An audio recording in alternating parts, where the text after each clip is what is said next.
Welcome, everybody. So happy to see you all here for this very special briefing on how to shift out of an imposter spiral in 60 seconds. My name is Anish Majumdar. Really happy that you are here joining me on this. Excited to jump into this.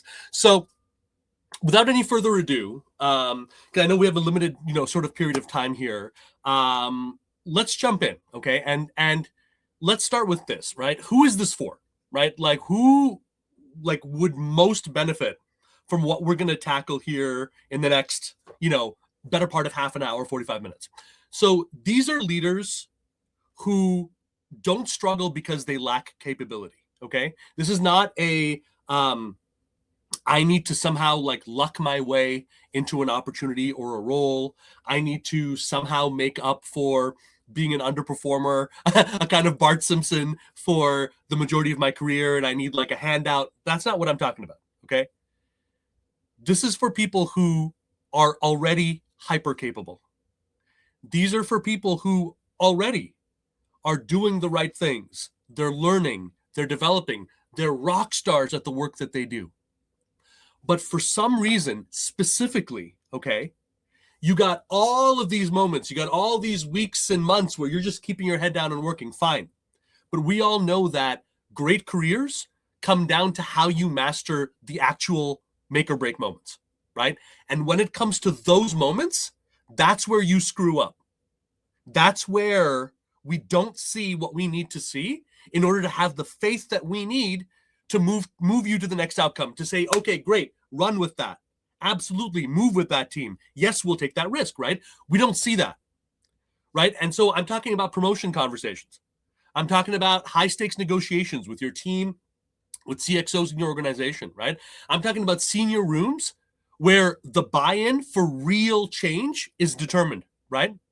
I'm talking about external role discussions you're having where you're like, hey, I'm coming off of 4 or 5 years of stellar performance, and I have nothing to show for that right now in terms of I'm still being seen the way I was as a beginner, right? So what's going on? That's what I want to help you guys address, okay? And my hope is that by the end of this session, you will really feel not just empowered in terms of handling this, nipping this feeling and what it does to us in the bud, but I hope you'll also be able to see that this is in fact a normal part of the evolution of a leader. That in order to reach the next level of where you want to go, okay, this is one of those crucial things that needs to be looked at, needs to be seriously dealt with.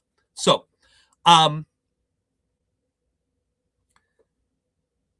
want to just quickly share a little story that directly inspired this. I've been a career coach for many years. My specialty is working with overlooked leaders in helping them address problems related to their leadership, their presence, their ability to signal that kind of authority to get the types of outcomes they want, right? Well, many years before that, right, I was advising companies on their hiring processes, and oftentimes I'd be in that room as people would be getting interviewed for stuff, right?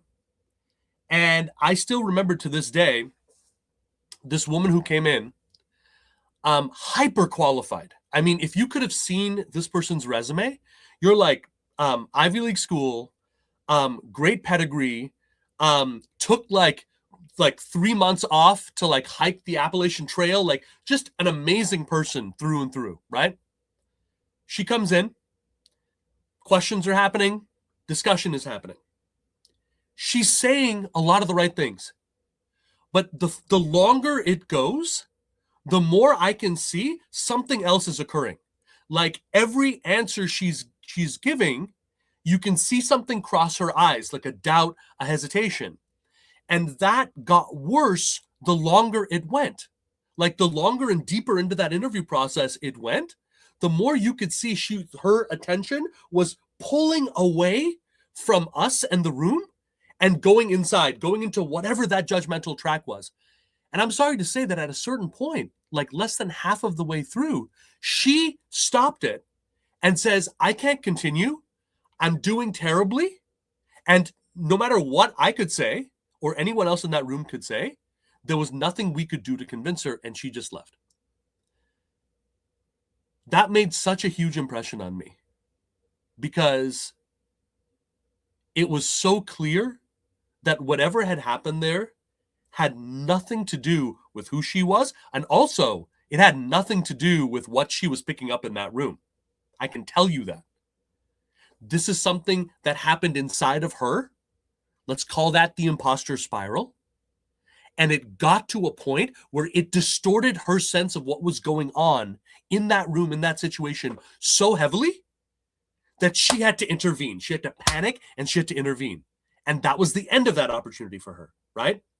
That's why I wanted to have this training with you guys, because I see people get locked up into their heads like this, right? And start shadow boxing these demons in their minds. And yeah, by the way, we all have them.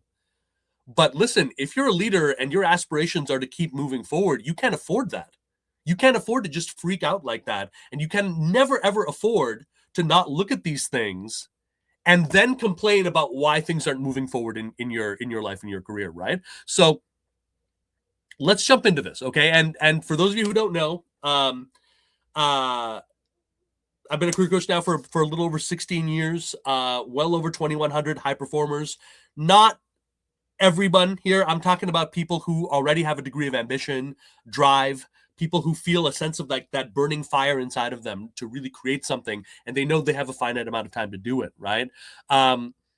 Here's the fundamental misread I've seen as it relates to this situation, okay? And I want you to write this down right now. Fundamental error, okay? From which everything else comes from here, okay? Number one, pressure is not exposure. Number two, silence is not rejection.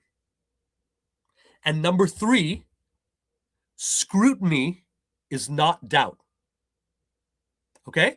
Pressure is not exposure. Silence is not rejection. And scrutiny is not doubt. I'm going to explain these three in 5 very, very specific scenarios here. But I want you to really, really understand this, okay? Every single time that voice of panic has come up for you, every single time you've been doing what you want to do, you've been in alignment, and then this like third factor has come in, every single time it comes down to this, okay? Your nervous system broke one of those rules. Your nervous system basically took that pressure, took that silence, took that scrutiny, and instead of saying, what does this mean and what can we do, it jumped to something terrible is about to be revealed. This is confirmation that you don't belong here. This is confirmation that you're a failure. This is confirmation that it's a mistake. And now it's going. So it flinches. Okay? Internally, there's a flinch. There's this freezing up, right? And that's the misread. And the second that happens, your attention, just like it was with that woman in the interview room, it goes inward, right? And that's the spiral. The spiral is your insecurity coming up at an inopportune moment, your nervous system misreading what that is, and then in terms of trying to deal with that, forcing your attention away from the room, which is where you want to be, and inwards to try to solve this problem and somehow keep other people from realizing what's going on. That never works, right? Every time someone is dealing with this brand, we can all see it. Just because you're in a room and people are maybe socially adept enough to not show you on their face, when you're stumbling up there, when you're freaking out, when you're explaining and justifying when you don't need to, I promise you the same signals are coming out. You don't belong here. There's something else that's going on here. This is someone who might have some issues, right? Everyone can always pick up on those changes that are happening inside of us. It's just whether or not we acknowledge it or not. But the change happens regardless, right? And nowhere does that change happen deeper than in the person who's fighting this fight, right? So what I'm going to do here is I'm not going to give you 5 like generic sort of tips here. What I want to do is I want to share with you 5 specific situations that you're going to encounter or most likely have already encountered and how to interrupt it. Okay, how to interrupt that spiral when it shows up here. And my hope is as you look at these and hopefully compare and contrast with how this sort of aligns or doesn't with your own life and experiences, it'll give you some clues and it'll give you a real framework here that'll help you start regaining control, helping your nervous system regain a degree of control here, right? And changing the way that your mind fundamentally looks at these situations, which is the deepest change of all, right? So, first one, okay? I want you to just imagine this, okay? Just for a second, okay? You're in a room, okay? Making a huge recommendation. You've been preparing for this. You've been putting all the pieces together. You've got a high standard. You're never going to walk in there just bloviating, and nor did you, right? You show up, get up onto your feet, make the recommendation, proud of yourself for what you did, right? And all of a sudden, the thing that you most wanted happens. Instantly, there's not a sense of, well, what's there? Instantly, there's a sense of, okay, tell me about the budget. Tell me about the headcount. Tell me about the timeline. Tell me about the risk, right?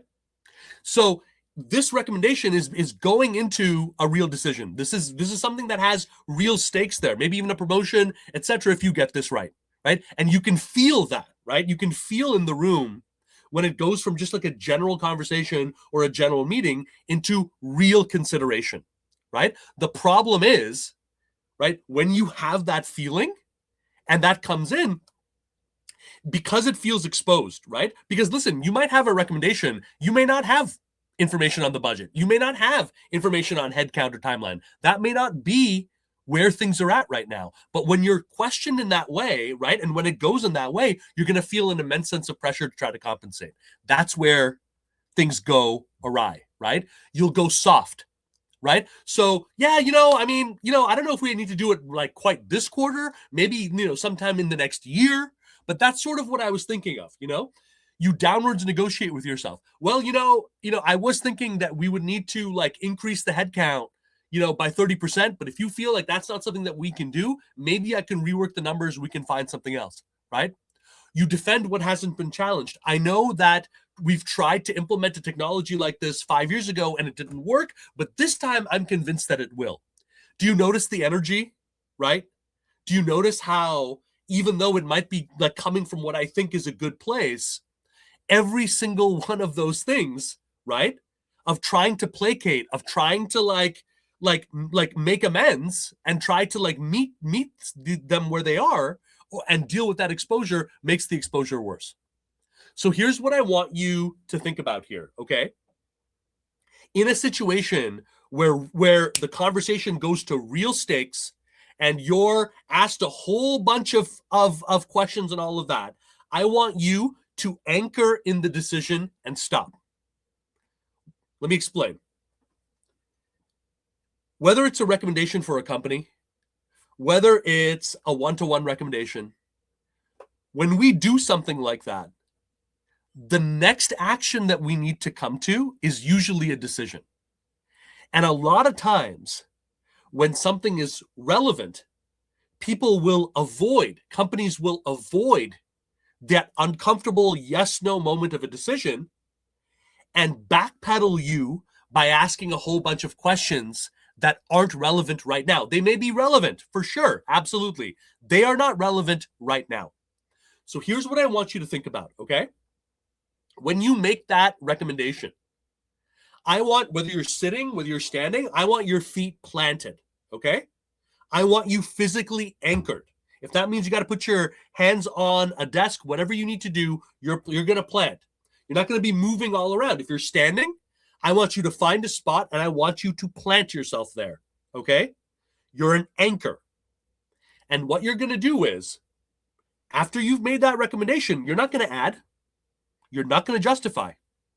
And the questions that they bring forth, okay, you're gonna basically have it be all roads leading back to what? The decision. You're here to hold an anchor on the yes, no that we need to find here. That's it. So talking about a budget, we actually don't have that fleshed out fully yet. That's something that would happen in the first 2 or 3 weeks here. Ballpark, I'm thinking something like this. What do you think about that? What would be the information that you would need in order to feel comfortable with us making a decision on this? Yep, in terms of timeline, right now we're looking at maybe a 5 to 6 month time frame. That can absolutely change depending on what we see there. It might shorten, it might elongate slightly.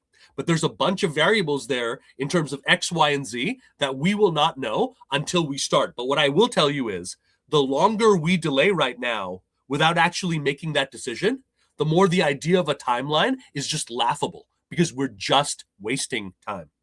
So what would you need in terms of clarity there right now in order to make the decision, realizing that we're going to get that clarity as we move forward?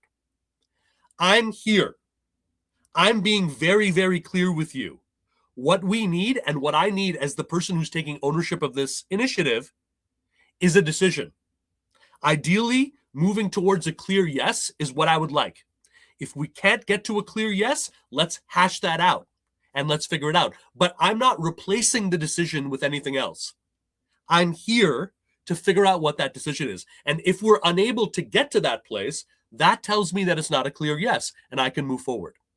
But that's what I want you to think about, okay? There's a great question you can always ask as well when you get to an impasse as it relates to this. How do you wish to proceed here? That's it. How do you wish to proceed? Right? Not what can I do to placate? How would you like to take things next? Here, right?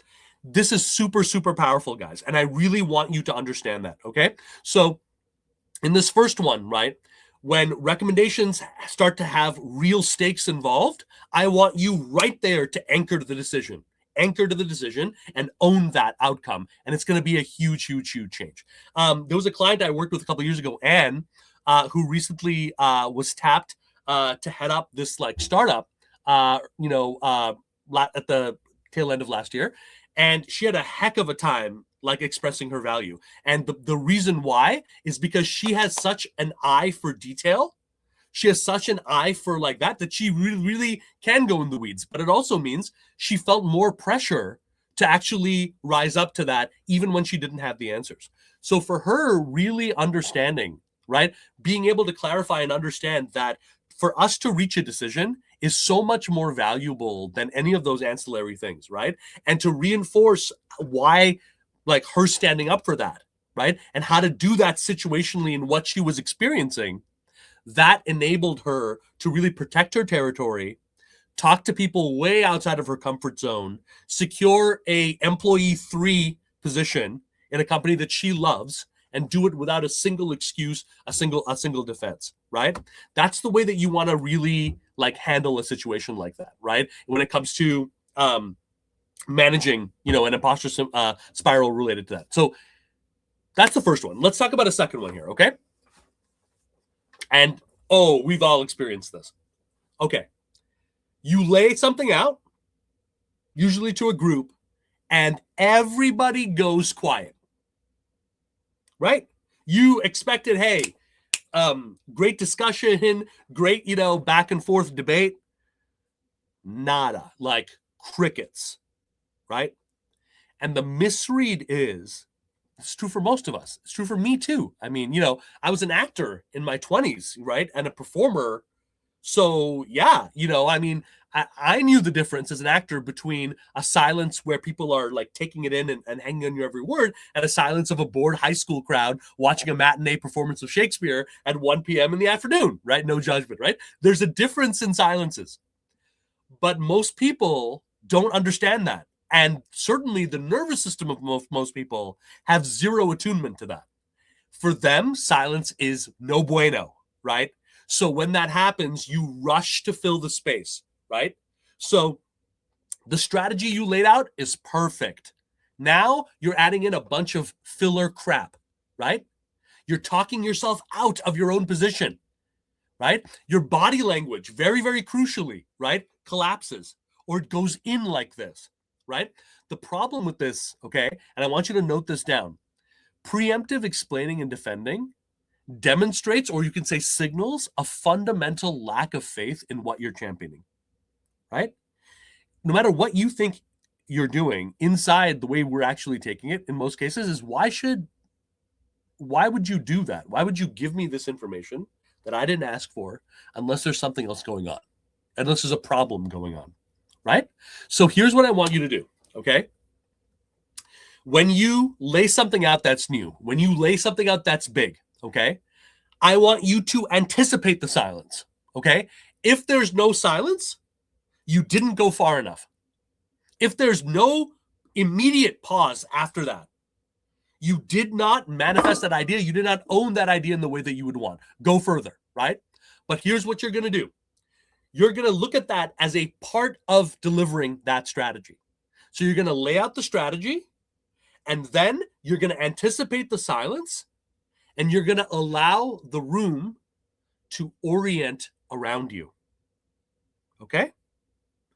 So I'm going to lay this out. Here's what I think. Here's why it matters. What do you guys think about this? And now I'm going to look.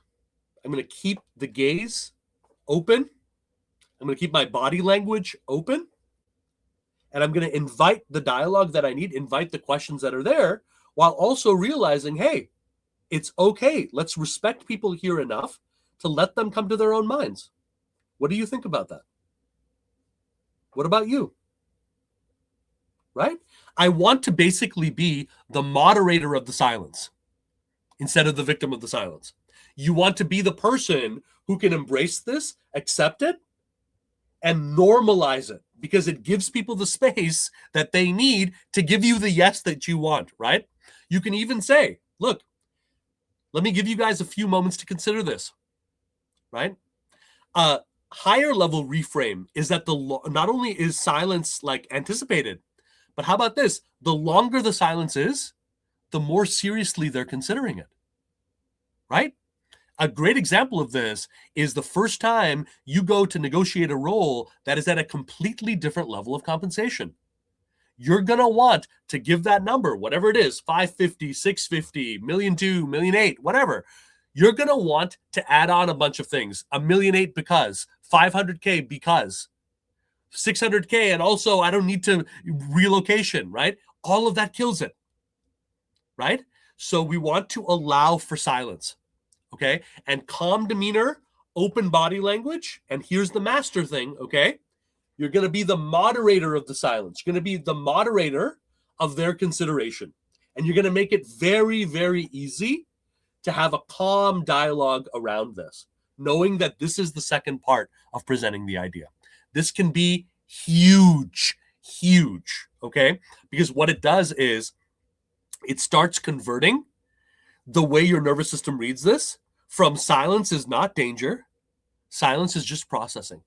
And if silence is just processing, then being still and open is authority. And that is enormously huge, okay? Hope that makes sense.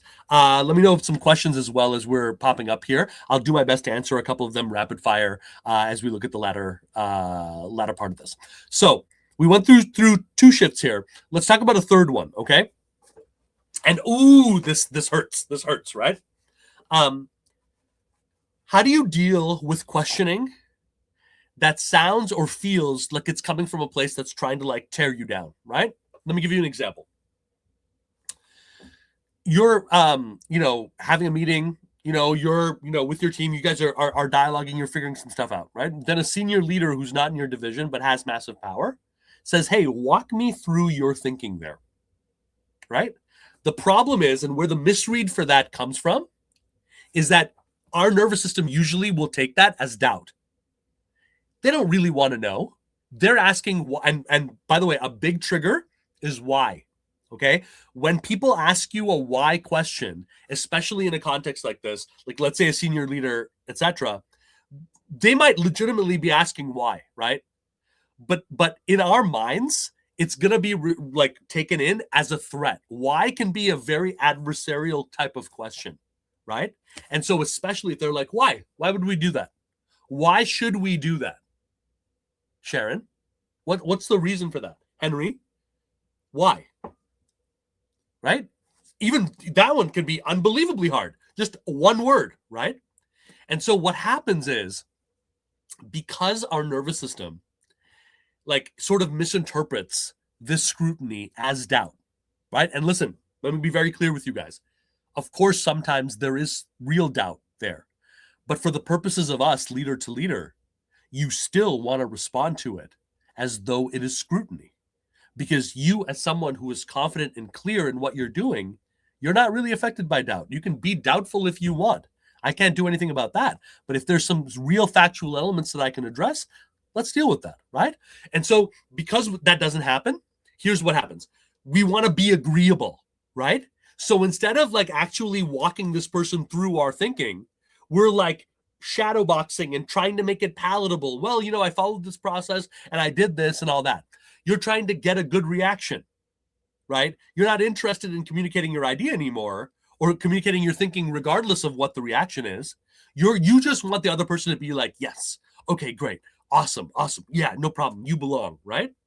And unfortunately, the more you engage in that stuff, right, the more the energy in that room shifts away from you as a decider and owner and into you as a supplicator, right? You as someone who is begging and currying for favor. Understand this. Okay. A leader never asks for permission.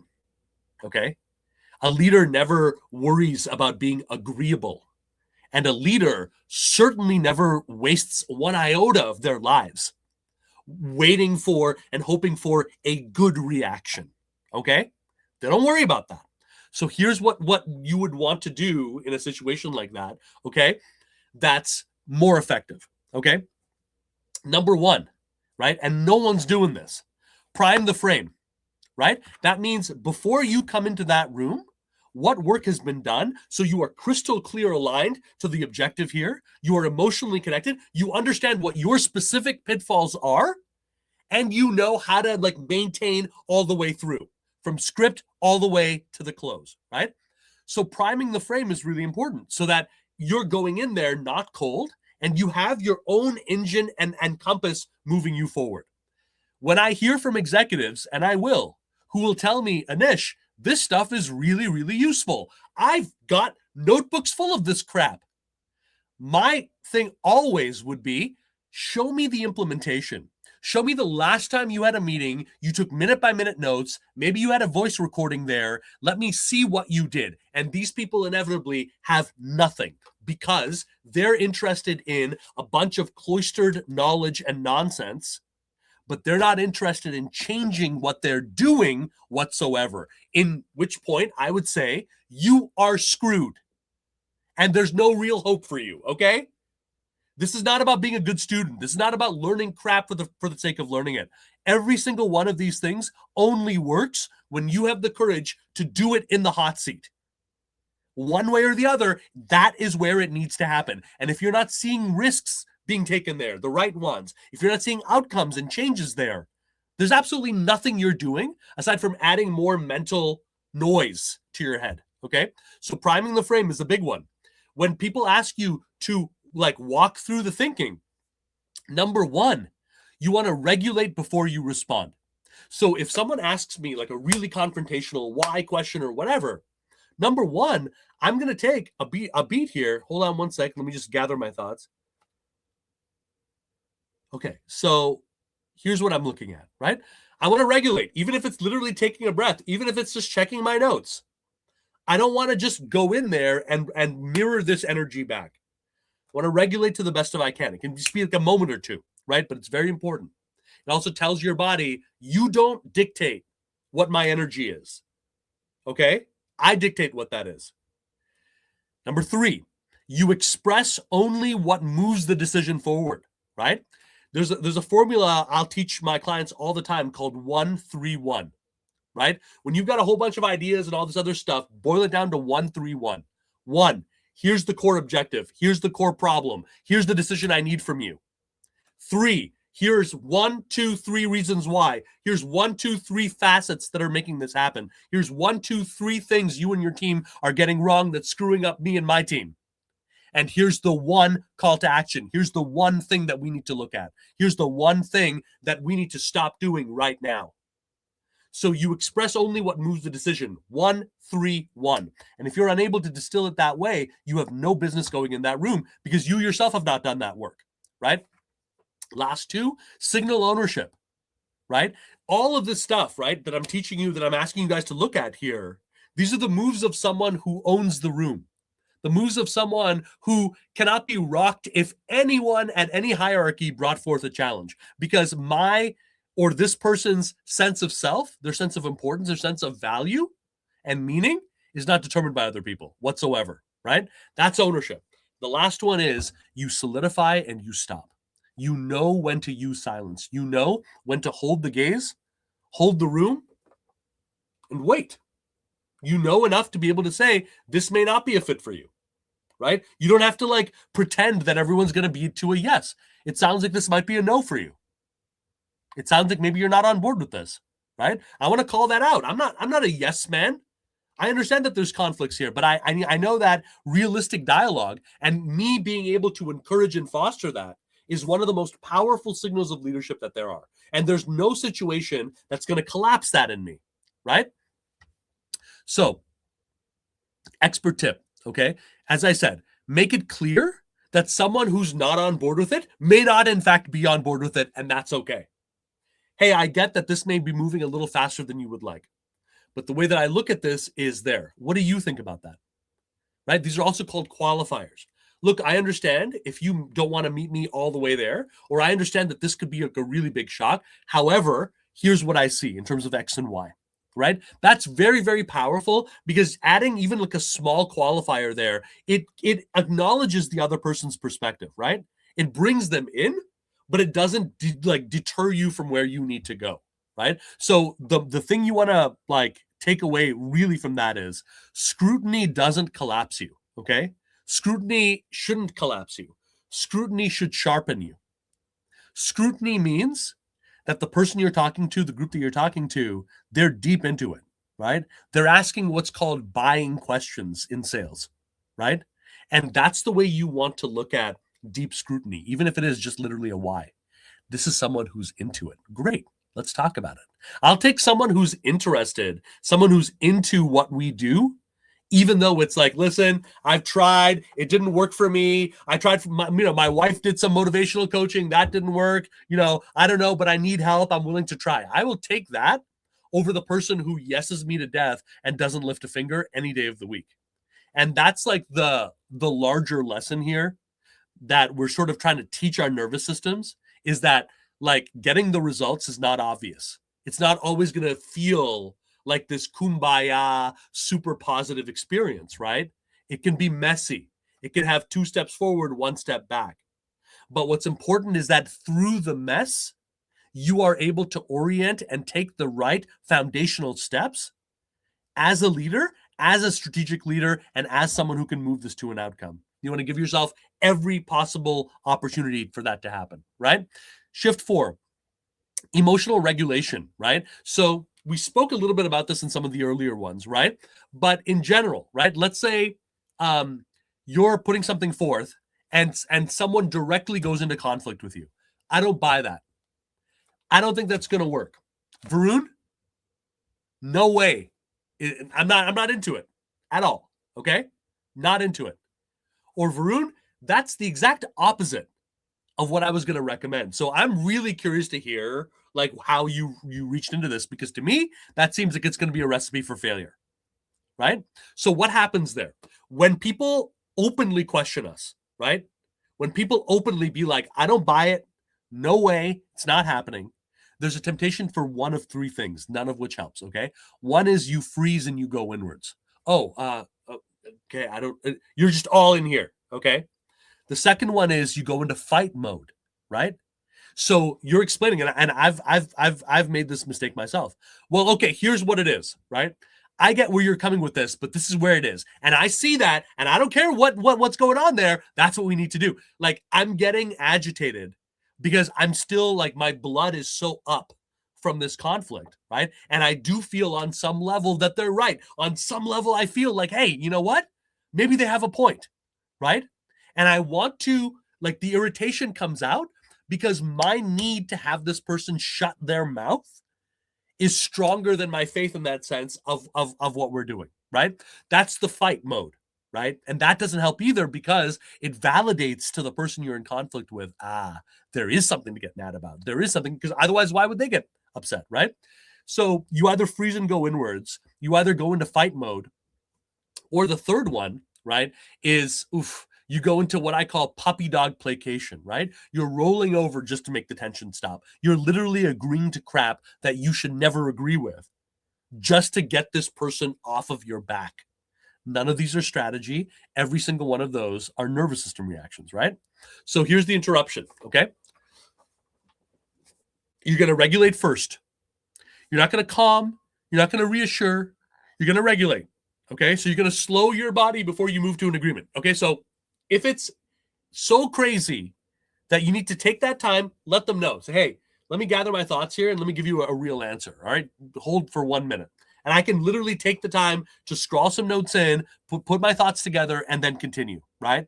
It may be awkward at the beginning, but I would rather have the awkwardness alongside the act that says, hey, I care enough about this to take it seriously, over rushing it any day of the week, okay? So the goal here is, as fired up as I am, I want to take at least a beat or two to regulate, right?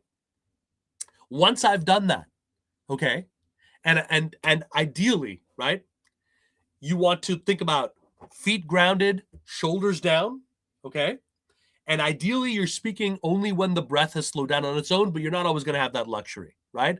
But just that, like away from the breath, just taking a second to be like, all right, let me think this. Planting my feet, maybe leaning back in my chair, maybe taking a second to just retake in the room, taking the different people here. Okay, right? It's a pause. It's an expansive pause, right?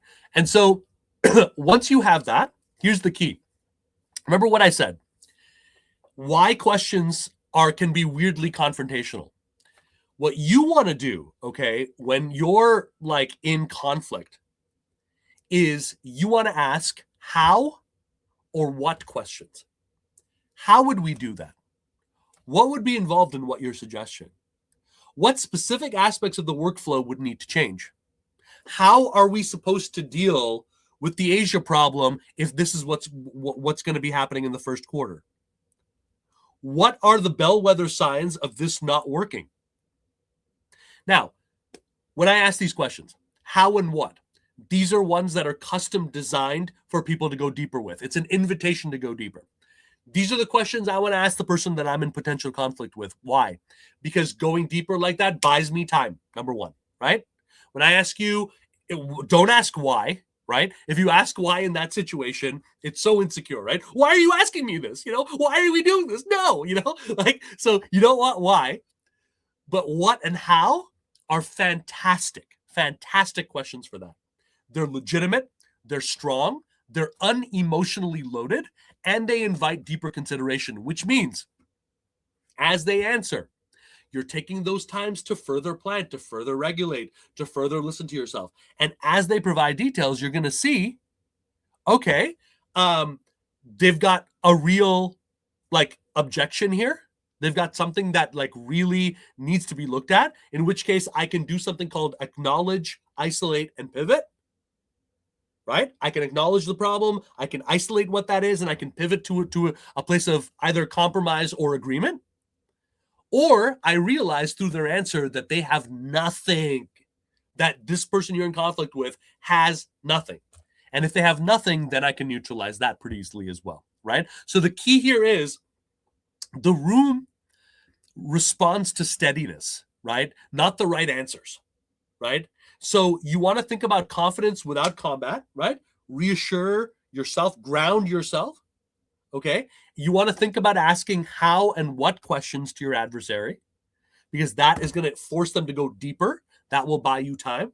And you're going to closely evaluate the responses of that, of what comes back, because that will tell you, A, real objection that's worth me treating seriously and neutralizing, or complete bullshit, right? In which case I can literally call that and say, I don't even think that's relevant right now. Do you?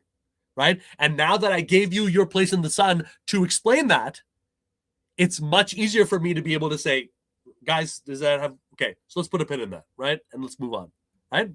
This will win the day a lot of the time, right? And even if it doesn't win the day, even if it's like you lose the situation or the other person's opinion, carries it, you will have done this in a way that maintains authority and respect. And that's key, okay? Last sort of shift here. This is one that I actually coach people on all the time. I'm coaching someone through it right now. you're in a promotion cycle, right? And so it's not just about business as usual. Every meeting with your boss has a different kind of patina to it right now, right?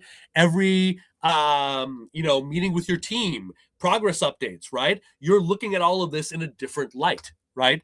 This is a real ramp up. You can feel this is a real window, right?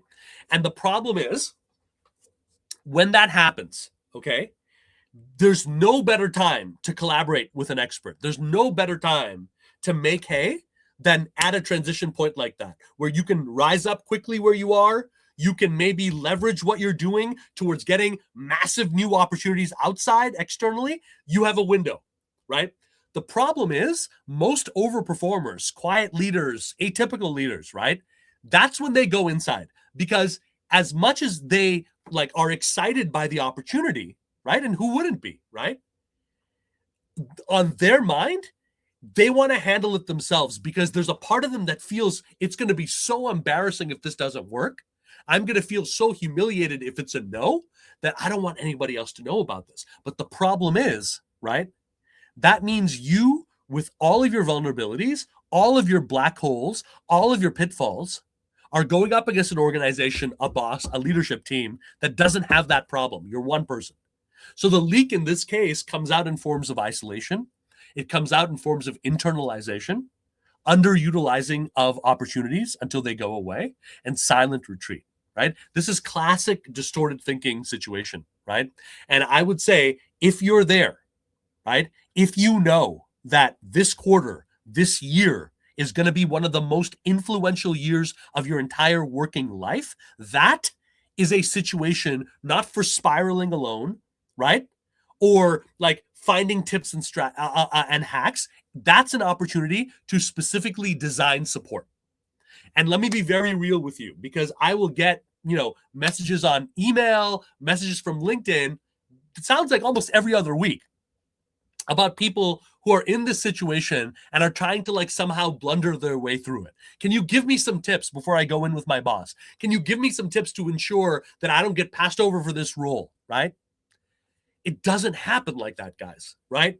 Because you, again, unless it hasn't been plainly obvious, you cannot control these deeper things affecting your nervous system, etc., from a surface level BS way, right? That's where designing support really comes in. I'll give you an example. William, who's someone I'm coaching right now through a promotion cycle at work, right? Some of the ways we've devised and developed support for him is before every high exposure meeting, we have an alignment conversation to pressure test what he's going to go into that room with, to figure out what he's not going to go into that room with, how to address conflict and the rest.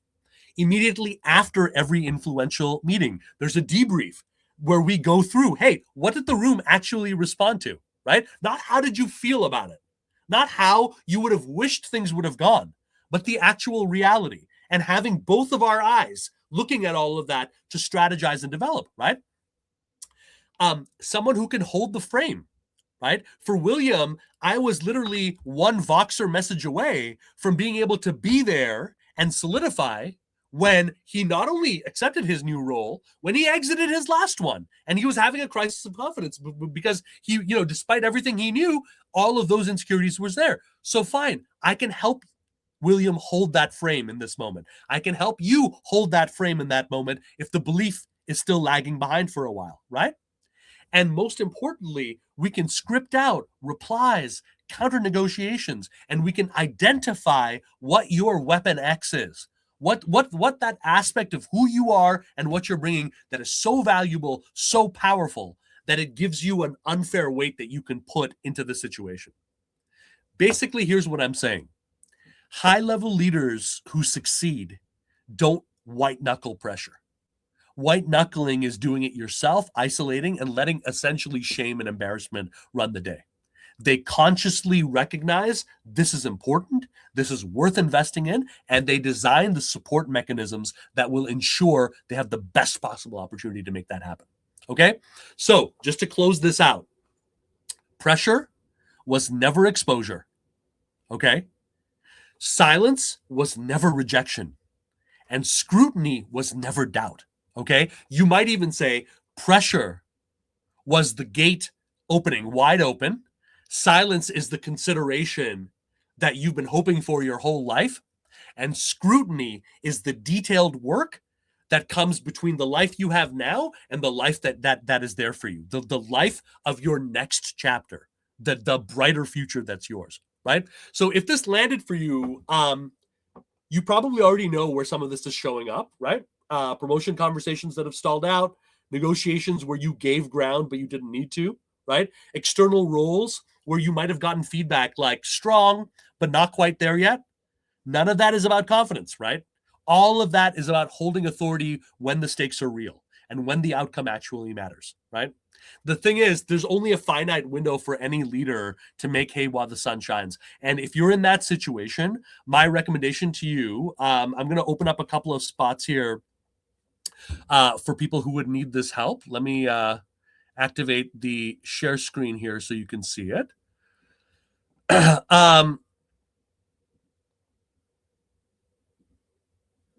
So let me share this with you. Helloanish.com /apply-presence. If you go there, you'll see a quick page like this. Now, just to be very, very clear, it's just me. I've opened up a handful of spots for people who are actively in it, right? Not theoretically, you're in it right now. There's a real opportunity for you right now, and you need help with implementing this stuff. You need help with finding that presence right now, figuring out what's not working, what is, and what do you need to do right now to take those next steps forward, okay? If that's you, I'm open to having a conversation with you. That's the link that you want right there. Scroll down. It'll give you a sense of exactly what that meeting is going to look like for both of us. Answer the questions. Boom, you're on my calendar. And we can see about making this real and making the help real for you. If there's an avenue for us to work together, happy to talk about that. But the goal here is, if you're like done being anonymous, you're done being just like every other Tom, Dick, and Harry out there who proclaims to be a leader, who proclaims to be motivated, but really can't get the job done. If your desire to get that job, to get that outcome, right, to get that promotion, to up level and live that life is stronger than your willingness to be an anonymous nobody, is stronger than your ability to be negative and judgmental, and is worth you putting your hand out and say, I'm willing to risk and learn to get this now, this is for you, okay? This is the link for you. Really appreciate you guys learning with me. I hope that this was beneficial, and I'll see you guys on the next one.